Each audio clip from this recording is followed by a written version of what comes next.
आगे बुलेटिन की शुरुआत करेंगे, लेकिन उससे पहले आपको सीधे बस्ती ले चलते हैं, जहां सांसद महाकुंभ में क्या कुछ कह रहे हैं बीजेपी अध्यक्ष जेपी नड्डा। सुनिए। प्रति महीने खिलाड़ियों को स्टाइपेंड के रूप में भारत सरकार 50,000 रुपए प्रति महीना दे रही है, जो ओलंपिक की तैयारी कर रहे हैं। और आपको जान करके खुशी होगी कि हमारे talented 8,000 sports person 8,000 sports person का चयन किया गया है, जिनको हम ओलंपिक के लिए तैयार कर रहे हैं, जिसमें 5,000 नौजवान भाई हैं और 3,000 हमारी बहनें हैं, बच्चियां हैं, जिन 8,000 को भारत सरकार ओलंपिक के लिए ट्रेनिंग दे रही है। और इसके लिए 34 स्पोर्ट्स के डिसिप्लिन, उनकी ट्रेनिंग के लिए कोच और डिसिप्लिन सेंटर्स बने हैं। आपको पता चला होगा, आपके लिए खेलो इंडिया कार्यक्रम 2016 में शुरू हुआ। आपको जानकर खुशी होगी कि इस खेलो इंडिया के लिए 1,000 करोड़ रुपए का बजट रखा गया है और 2,500 खिलाड़ी खेलो इंडिया में सिलेक्ट हुए हैं और उनके लिए 820 हम लोगों ने स्पोर्ट्स सेंटर ऑपरेशनल किए हैं। और उत्तर प्रदेश में भी 80 स्पोर्ट्स सेंटर ऑपरेशनल किए गए, जो 80 स्पोर्ट्स सेंटर हैं वह खिलाड़ियों को प्रोत्साहन देने का काम कर रहे हैं। मैं यहां योगी आदित्यनाथ जी को बधाई देना चाहूंगा।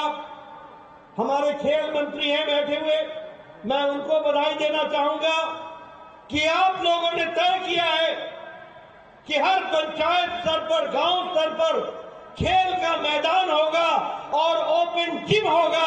और अब इंडिया का बच्चा नहीं जाएगा, भारत का बच्चा जाएगा, भारत के गांव का बच्चा जाएगा।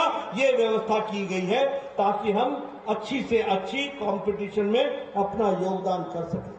मित्रों, जैसा मैंने बताया कि चाहे टोक्यो ओलंपिक्स हो, चाहे एशियन गेम्स हो, सबसे ज्यादा मेडल पहली बार भारत लेकर के आया है। ये मोदी जी के नेतृत्व, उनकी नीति, उनका नियत और उनके कार्यक्रम के कारण मिल सका है, जिसको योगी आदित्यनाथ जी ने उत्तर प्रदेश की धरती पर पूरी ताकत से उसको लागू करने का काम किया है। इसको भी हमको ध्यान में रखना चाहिए। मित्रों, भारत आज सभी मामलों में नंबर 1 पर चल रहा है। चाहे स्किल इंडिया की बात हो, चाहे नेशनल एजुकेशन पॉलिसी हो, चाहे नेशनल हेल्थ पॉलिसी हो, कोई भी स्कीम आप उठा करके देखिएगा, वो भारत को मजबूती प्रदान करने वाला है। और इसलिए हम कह सकते हैं कि गांव, गरीब, वंचित, पीड़ित, शोषित, हमारा आदिवासी भाई, हमारा अनुसूचित भाई, हमारी महिलाएं, हमारे युवा, हमारे किसान, इनको किसी ने भी ताकत देने का काम किया है तो वो भारत के यशस्वी प्रधानमंत्री नरेंद्र मोदी जी ने किया है। इसको हमको ध्यान में रखना है और इसलिए आज भारत मजबूत होकर के आगे बढ़ रहा है। अभी अभी योगी जी ने चर्चा की, भारत 11वें नंबर की अर्थव्यवस्था से छलांग लगा करके, जिस देश ने हमको 500 साल 200 साल राज किया, ग्रेट ब्रिटेन, ब्रिटानिया, इंग्लैंड, उसको पछाड़ करके अब भारत 5वीं नंबर की अर्थव्यवस्था बन गया। और आप लोग के आशीर्वाद से 2024 में प्रधानमंत्री मोदी जी तीसरी बार प्रधानमंत्री बनेंगे और 3 साल के अंदर भारत तीसरी सबसे बड़ी अर्थव्यवस्था बन जाएगा। इसकी तैयारी, बोलिए आप इसमें अपना योगदान करेंगे ना? बोलिए करेंगे ना? तीसरी अर्थव्यवस्था बनना है ना? प्रधानमंत्री मोदी जी को तीसरी बार प्रधानमंत्री बनाना है ना? मित्रों, यह देश को आगे बढ़ाने का तरीका, देश को मजबूत बनाने का तरीका, राष्ट्रीय सुरक्षा का विषय है, सबको साथ लेकर के चलने का विषय है। कल मेरे से रात को एक पत्रकार ने पूछा कि अमीर अमीर हो रहा है, गरीब गरीब हो रहा है। मैंने पत्रकार को कहा कि रात के 11:30 बज गए हैं, कोई गड़बड़ तो नहीं हुई है आपके सोच में? कौन कहता है कि गरीब गरीब हो रहा है और अमीर अमीर हो रहा है? अरे आपको मालूम होना चाहिए कि इंटरनेशनल मॉनिटरी फंड ने कहा है कि मोदी जी के नेतृत्व में 13.5 करोड़ परिवार गरीबी की रेखा से ऊपर उठ गए हैं। ये आज बदलता भारत है, इसको हमको समझना चाहिए।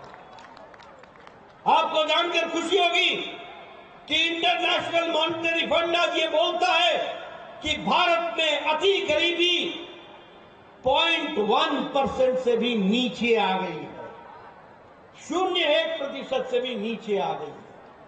हाँ, ये बात जरूर है कि भारत एक्सपोर्ट में आगे बढ़ रहा है। आज भारत इस्पात में, स्टील में चौथे नंबर का एक्सपोर्टर था, आज दूसरे नंबर का स्टील मैन्युफैक्चरर बन गया। आज भारत ऑटोमोबाइल इंडस्ट्री में जापान को पछाड़कर तीसरे नंबर की मार्केट बन गई है, तीसरे नंबर की मार्केट। आपको जानकर आश्चर्य होगा, ये कांग्रेसी भाई, इनको ना समझ है ना अंडरस्टैंडिंग है। धनतेरस के दिन 55 लाख गाड़ियां खरीदी गई हैं, ये भारत का रिकॉर्ड है। आपको जानकर के खुशी होगी कि लाखों में लोगों ने मोटरसाइकिल खरीदी है। ये बदलता भारत है। आप बताइए, आज आपको उत्तर प्रदेश में नेशनल हाईवे दिखता है कि नहीं दिखता है? दिखता है कि नहीं दिखता है? एक्सप्रेस हाईवे दिखता है कि नहीं दिखता है?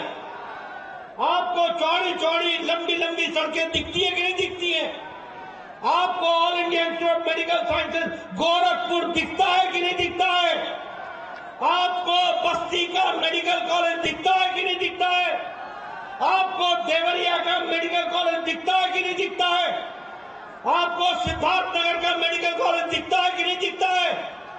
मित्रों, आपको जानकर खुशी होगी कि मोदी जी ने पिछले 5 साल में 27 मेडिकल कॉलेज और 20 super speciality block Uttar Pradesh को दिया है। ये विकास की नई कहानी है।